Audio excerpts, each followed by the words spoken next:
Fiction movie की story सुनने से पहले उसका हम थोड़ा ओवरव्यू देख लेते हैं।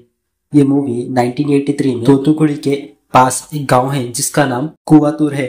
वहां के लोग जो समुद्र में मछली पकड़ने जाते हैं सब एक एक कर सीक्रेट तरीके से मर जाते हैं। इस वजह से वहां के गांव के लोग और गवर्नमेंट ने यह फैसला किया कि कोई भी समुद्र में मछली पकड़ने नहीं जाएगा और इस जगह को बैन कर दिया गया। उसके बाद वहां लोग कभी भी समुद्र में मछली पकड़ने नहीं गए। लेकिन 43 इयर्स बाद हमारे हीरो कहते हैं मुझे समुद्र में जाना है, मुझे देखना है आखिर उस समुद्र में है क्या।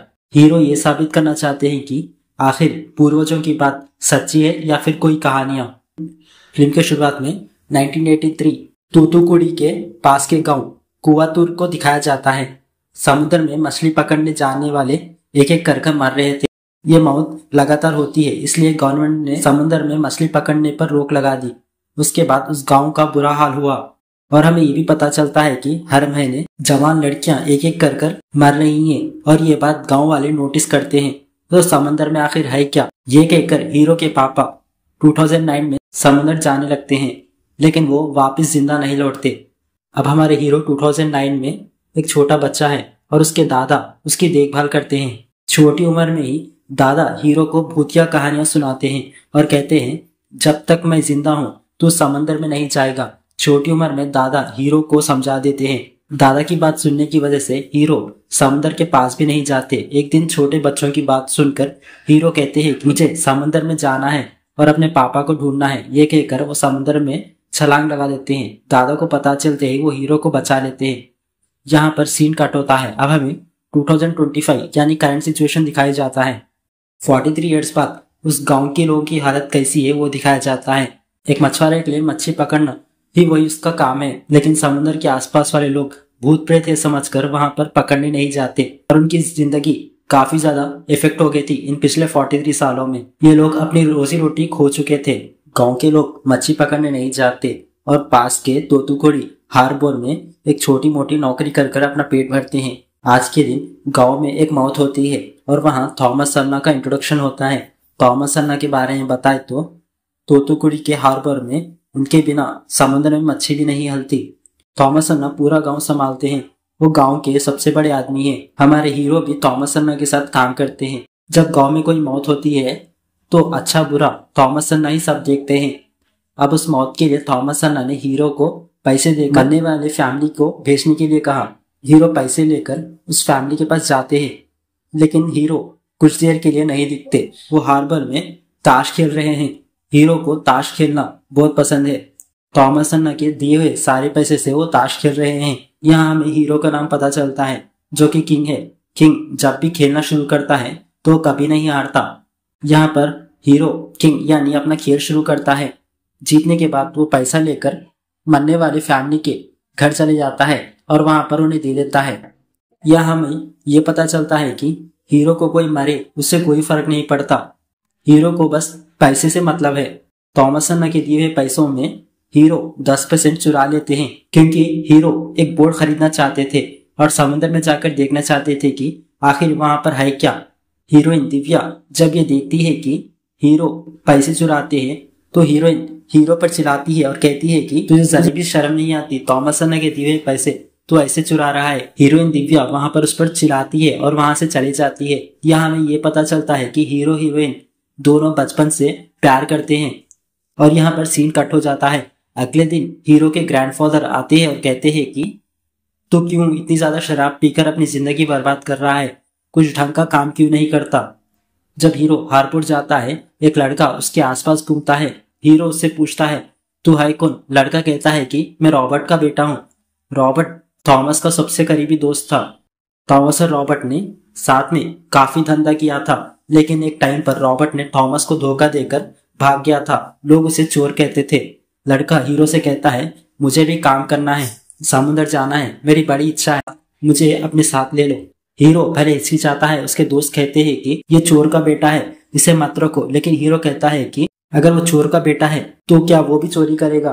फिर हीरो उसको अपने साथ ले लेता है। हर रोज समुद्र जाते वक्त वो लड़का हीरो के साथ होता है। यहाँ हमें हीरो क्या काम करता है वो दिखाया जाता है। वो समुद्री सीशेल्स को इलीगल निकाल कर विदेश में एक्सपोर्ट करता है। समुद्री सीशेल्स की कीमत बहुत ज्यादा होती है, लेकिन गवर्नमेंट ने इस पर रोक लगा रखी है।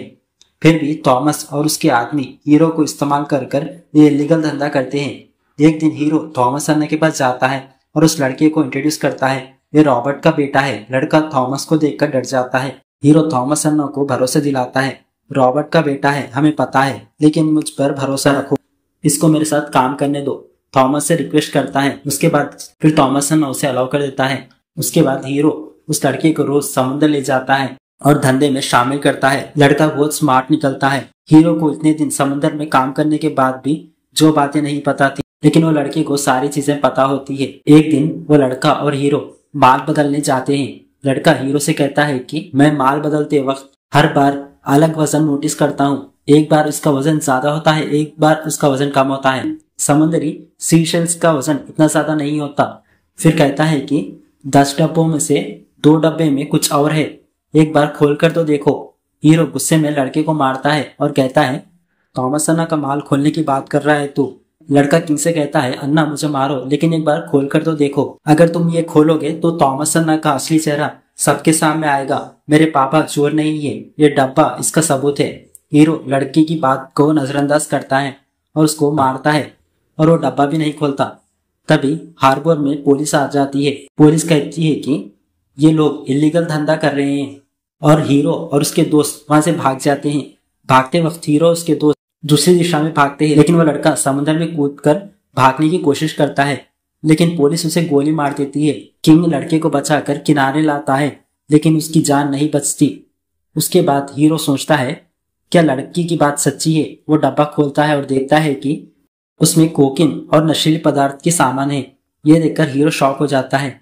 अगली सुबह हीरो थॉमस अन्ना के पास जाता है और कहता है, अब समुद्र से कुछ भी स्मगलिंग करो, मैं आपका साथ दूंगा, लेकिन मासूम लड़के को मार दिया अपना माल बचाने के लिए। वहां बड़ी लड़ाई हो जाती है। हीरो कहता है, इसके बाद मेरे गांव का कोई भी हार्बर में काम नहीं करेगा। मैं ये इलीगल धंधा गांव वालों को बताऊंगा और इस लड़के की मौत का इंसाफ करूंगा। ये कहकर वहां से चले जाता है। वापस गांव में आने पर किंग देखता है कि थॉमस के कुछ आदमी गांव में हैं। हीरो उनका विरोध करता है। गांव वाले कहते हैं कि हमें रोजी रोटी थॉमस अन्ना देते हैं, तू कैसे कह सकता है कि हम काम नहीं करेंगे। हीरो चुप रहता है और लड़के के अंतिम संस्कार में शामिल होता है। उसके बाद हीरो अपने दादा के पास शराब पीकर जाता है और कहता है कि तूने मुझे छोटी उम्र में समंदर में जाने से रोका, लेकिन पेट की भूख के लिए थॉमस के साथ काम करने के लिए कहा। अब मैं समुद्र में जाकर ही रहूंगा। फिर उसके दादा कहते हैं, जल्दबाजी में कोई भी काम मत कर। फिर दादाजी उसे एक कहानी सुनाते हैं। फिर हमें फ्लैशबैक में दिखाया जाता है 1982 में सोलोमन नाम का एक बड़ा नेता था जो गांव के लिए अच्छे काम करता था। समुद्र में गांव के लोग मरने की वजह जानने के लिए कोशिश करता है। सोलोमन का साथ स्टीफन बोस देते थे जो कि पहले आर्मी में काम कर चुके थे। ये दोनों मिलकर वजह जानना चाहते थे कि आखिर लोग क्यों मर रहे हैं समुद्र के किनारे। सोलोमन और बोस बहुत अच्छे दोस्त थे। गांव वाले समुद्र नहीं जाते क्योंकि वहाँ भूतिया चीजें थी। इस वजह से गांव की आमदनी और रोजी रोटी कम हो गई थी। सोलोमन बोस से बात करता है, समुद्र में है क्या, लोग क्यों मर रहे हैं। तब बोस कहता है, एंथोनी को बुलाओ, शायद कुछ जवाब मिले। एंथोनी बोस का करीबी दोस्त था जो गहरे समुद्र में जानने के लिए माहिर था। एंथोनी की एक बेटी थी। बोस एंथोनी को समुद्र भेजता है, लेकिन वो भी मर जाता है और वापस नहीं आता। वहाँ एक बड़ा ट्विस्ट सामने आता है कि बोस ही ये सारे हत्याएं कर रहा था। सोलोमन ये बात साबित करता है और उसके पास सोने के टुकड़े भी थे। वो गांव वालों को बुलाकर कहता है, बोस ने ही ये अपने स्वार्थ के लिए सबको समुद्र भेजा और सोना निकलवाया, इस वजह से सब मर गए। गांव वाले बोस को मार देते हैं और उसके अंतिम संस्कार कर देते हैं। लेकिन बोस के मरने के बाद गांव में और बुरा हाल होता है। लोग अचानक मरने लगते हैं। लोग कहते हैं कि बोस की आत्मा ही इसके लिए जिम्मेदार है। चर्च के फादर आते हैं, बोस के शरीर पर मंत्र पढ़ते हैं और उसके सोने को पिघलाकर उसके कॉफिन में बंद कर देते हैं। कॉफिन को समुद्र में फेंकने के लिए जाते हैं, लेकिन इस दौरान लोग मरते हैं। हीरो के दादा कहते हैं कि ये सब बोस की आत्मा की वजह से है। ये पुरानी कहानी हीरो को सुनाते हैं। हीरो कहता है कि चाहे कुछ भी हो, कल मैं समुद्र जाऊंगा। ये बात हीरो दादा के सामने जोर से कहता है। अगले दिन हीरोइन अपने घर पर दरवाजा खोलती है, तब 3-4 गुंडे हीरोइन को किडनैप करते हैं और समुद्र में बोट पर बंद कर फेंकने की कोशिश करते हैं। हीरो हीरोइन को बचा लेता है। हीरो गुंडों से पूछता है तो पता चलता है कि इसके पीछे थॉमस अन्ना का हाथ है और थॉमस अन्ना हर महीने कुंवारी लड़कियों को समुद्र में बलि चढ़ाता है। तब हीरो को समझ आता है कि गांव की लड़कियां इसलिए मर रही है। वो गुस्से में गांव वालों से कहता है मैं कल समुद्र जाऊंगा और मछली पकड़कर वापस आऊंगा। हीरो के पास अपनी बोट नहीं है तो वो थॉमस की बोट चुरा लेता है। थॉमस के आदमी हीरो का पीछा करते हैं। हीरो बोट लेकर समुद्र में चले जाता है। थॉमस के आदमी उसे कॉल करते हैं। तब हमें पता चलता है कि थॉमस हीरो के बोट में ही है। हीरो ने थॉमस को पहले ही किडनैप किया था। बोट समुद्र के बीच जाती है। तब दरवाजा खटखटाने की आवाज आती है। दरवाजा खोलने पर हीरोइन वहां होती है। हीरो को नहीं पता था कि वो बोट में है। तब हीरो, हीरोइन और हीरो के 3 दोस्त और थॉमस उस बोट में होते हैं।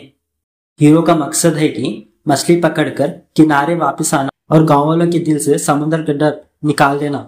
बोट के अंदर दादा का एक लालटेन है यानी लाइट, और फिर वो लालटेन गिर जाता है और उसका शीशा टूट जाता है और हीरो के पैर पर छोटी सी चोट लगती है और वो खून वाला छोटा सा शीशा हीरो समुद्र में फेंक देता है। तब एक आवाज आती है। लालटेन में एक छोटे छोटे कागज के टुकड़े होते हैं।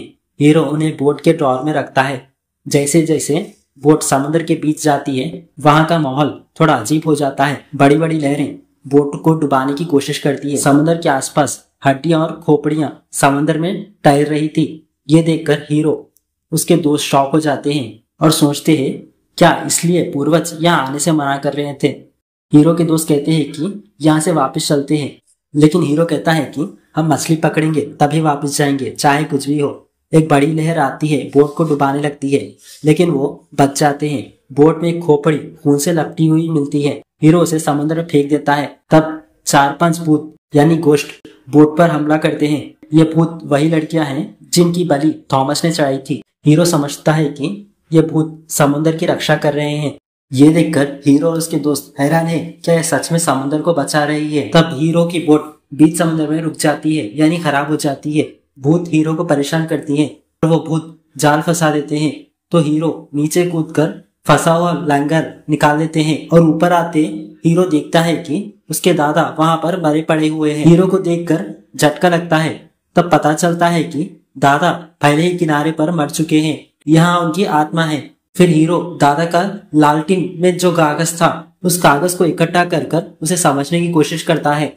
फिर हमें 1982 में सैलोमन ने गांव के लिए काम किया, लेकिन साथ ही सोना चुरा कर गलत काम भी किया। सैलोमन ने लोगों को समुद्र में भेजा और सोना निकलवाया, लेकिन वो सोना नहीं छूता था। हर बार उसके साथ ही सोना छूते थे, लेकिन वापस आते वक्त वो मर जाते थे। सैलोमन सोना ले लेता था।